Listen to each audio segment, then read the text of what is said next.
Assalamualaikum warahmatullahi wabarakatuh. Yang terhormat, dosen pengampu mata kuliah Bank dan Lembaga Keuangan lainnya, Bapak Dr. Zul Afdal MPD, dan rekan-rekan yang saya banggakan. Perkenalkan, nama saya Sunia Faradila dengan NIM 21053037. Adapun di sini saya ingin menjelaskan kasus yang telah saya dapatkan dari materi pertemuan 1 hingga materi pertemuan keempat.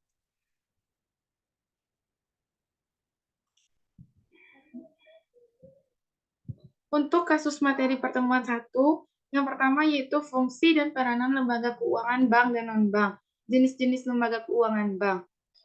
Di sini saya mengambil kasus yang berjudul yaitu analisis risiko kredit usaha pada nasabah PT Bank BRI, studi kasus BRI Unit Kenya Arif. Adapun persoalan kredit yang sering terjadi di sini yaitu kredit macet, yang mana selalu menjadi berita dalam berbagai harian lokal maupun nasional yang terbit di Indonesia. Keberadaan kredit macet dalam dunia perbankan merupakan suatu penyakit kronis yang sangat mengganggu dan mengancam sistem perbankan Indonesia, yang harus diantisipasi oleh semua pihak. Terlebih lagi keberadaan bank mempunyai peranan strategis dalam kegiatan perekonomian Indonesia.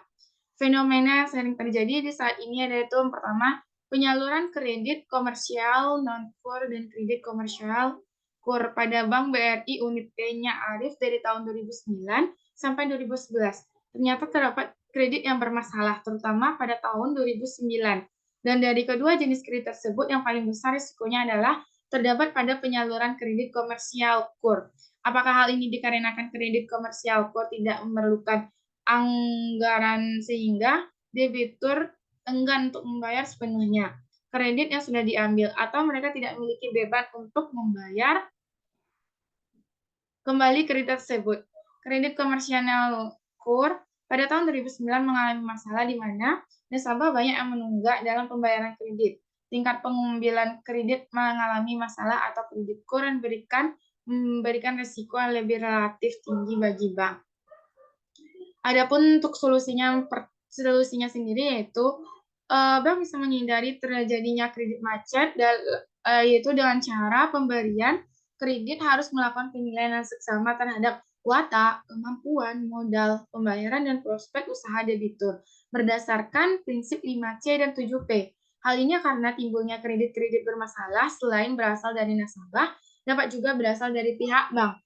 Bank dapat juga merupakan salah satu penyebab terjadinya kredit macet. Hal ini terjadi karena penyimpangan dalam pelaksanaan prosedur perkreditan di tingkat kurang dari pemilik, pengurus, atau pegawai bank, lemahnya sistem administrasi dan pengawasan kredit, dan dapat pula terjadi akibat kolusi dari pihak analisis kredit dengan pihak debitur, sehingga dalam melakukan analisis dilakukan secara subjektif. Untuk kasus kedua dari materi kedua yaitu materinya memahami dan mengerti tentang kondisi perbankan di Indonesia dalam beberapa masa sebelum deregulasi, setelah deregulasi, serta pada masa krisis ekonomi dan pasca krisis ekonomi sampai pada masa pembentukan arsitektur perbankan Indonesia atau disingkat dengan API. Di sini saya mengambil kasus dengan judul analisis minat nasabah pada penggunaan aplikasi BSI Mobile dalam pembayaran e-commerce, studi kasus pada mahasiswa Uninsu. Kenapa saya mengambil kasus ini? Karena salah satu arsitektur masalah yang sering terjadi dalam arsitektur perbankan Indonesia atau API itu digitalisasi perbankan, di mana dengan berkembangnya teknologi dari hari ke hari, dan teknologi itu semakin maju, maka setiap perusahaan-perusahaan kecil maupun besar berlomba-lomba untuk mengembangkan sistem mereka. Salah satunya yaitu dari bank-bank yang ada di Indonesia, yaitu Bank BSI. BSI ini mengikuti digitalisasi perbankan dengan cara mengeluarkan aplikasi seperti BSI Mobile, yang mana di BSI Mobile ini memiliki beberapa fitur yang bisa memudahkan nasabahnya untuk melakukan transaksi, penarikan, ataupun melakukan hal-hal lainnya. Banyaknya transaksi Jual beli yang dilakukan dengan menggunakan media online menjadikan banyak masyarakat diharuskan melakukan pembayaran melalui online juga. Namun, masalah yang terjadi pada kasus ini yaitu aplikasi BSI Mobile ini ternyata masih kurang diminati pada mahasiswa. Karena mahasiswa itu rata-rata hanya membuka rekeningnya dan tidak menggunakan BSI Mobile-nya. Mungkin karena kurangnya pengetahuan mahasiswa tentang bagaimana caranya menggunakan BSI Mobile ini. Dan banyaknya aplikasi-aplikasi e-banking yang sejenis menawarkan hal seperti itu.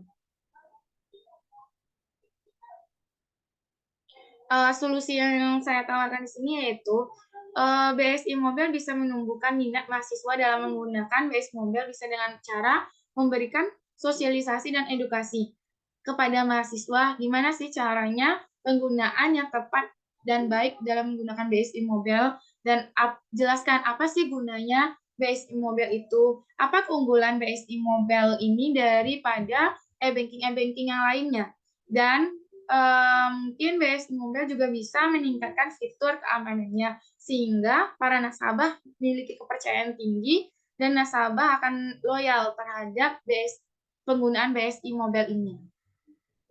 Kasus ketiga yaitu materinya sendiri yaitu memahami fungsi dan tugas dari Bank Indonesia sebagai otoritas monitor dan kedudukannya dengan pemerintah pusat. Kasusnya di sini yaitu dengan judul Sistem Pendukung Keputusan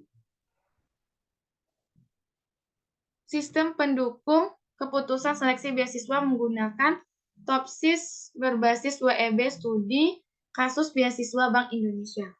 Sistem pendukung keputusan adalah sistem komputer yang mengolah data menjadi informasi untuk mengambil keputusan dari masalah semi terstruktur yang spesifik secara khusus dikembangkan untuk mendukung solusi dari permasalahan manajemen yang tidak terstruktur untuk meningkatkan kualitas pengambilan keputusan. Sistem pendukung ini membantu dalam proses pengambilan keputusan dalam seleksi administrasi internal beasiswa Bank Indonesia di Universitas Hamzan Wadi. Pada sistem pendukung keputusan ini diperlukan kriteria untuk menentukan siapa yang akan dipilih untuk menerima beasiswa.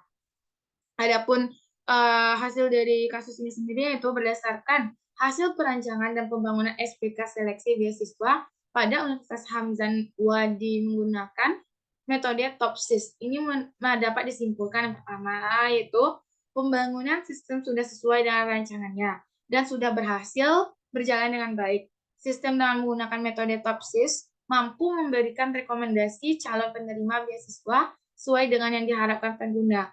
Kriteria yang paling berpengaruh dalam menentukan preferensi tertinggi adalah kriteria IPK dan prestasi karena memiliki bobot paling tinggi di antara kriteria yang lainnya. Untuk kasus keempat, materi keempat, materinya sendiri yaitu memahami dan mengerti mengenai fungsi dan peranan otoritas jasa keuangan. Di sini saya mengambil kasus dengan judul Peran Otoritas Jasa Keuangan dalam Pencegahan Fintech Ilegal di Masyarakat. Perkembangan fintech kini menjadi pilihan banyak orang untuk memenuhi kebutuhan. Hal ini dikarenakan kemudahan dan kecepatan proses dan prosedur pinjaman online yang disediakan oleh sistem P2P lending sehingga banyak bermunculan perusahaan jasa fintech ilegal di Indonesia. Dalam rangka mengantisipasi kejadian yang tidak diinginkan dan menjaga ketertiban, telah ditertibkan payung hukum layanan pinjaman meminjam berbasis informasi teknologi dalam salah satu kasus bentuk peraturan OJK nomor 77 OJK 0.1 2016. Salah satu kasus fintech ilegal belakangan ini yang sering sekali terjadi yaitu penagihan yang dijalankan oleh aplikasi Vloin PT Vcard Teknologi Indonesia yang menghimpun pinjaman nasabah melalui elektronik melalui ancaman, rekaman, dan intimidasi. Praktik bisnis pinjaman online P2P lending menggunakan media sosial untuk menghubungkan dan memberi pinjaman dengan peminjam secara online. Sepanjang 2018, pinjaman kepada perusahaan fintech mencapai 22 triliun. Perkembangan penggunaan pinjaman online saat ini sedang berkembang pesat. Di satu sisi, perkembangan ini memberikan dampak positif, yaitu memudahkan masyarakat umum untuk meminjam uang dari lembaga perbankan. Namun, eee, di sisi negatifnya yaitu banyaknya oknum-oknum yang memanfaatkan peluang ini untuk melakukan penipuan kepada nasabah. Mmm, dan banyaknya oknum yang melakukan investasi online ilegal dan mengakibatkan kerugian yang sangat besar bagi masyarakat. Mungkin itu saja yang dapat saya jelaskan pada pertemuan kali ini. Saya Sumia Faragila, pamit undur diri. Assalamualaikum warahmatullahi wabarakatuh.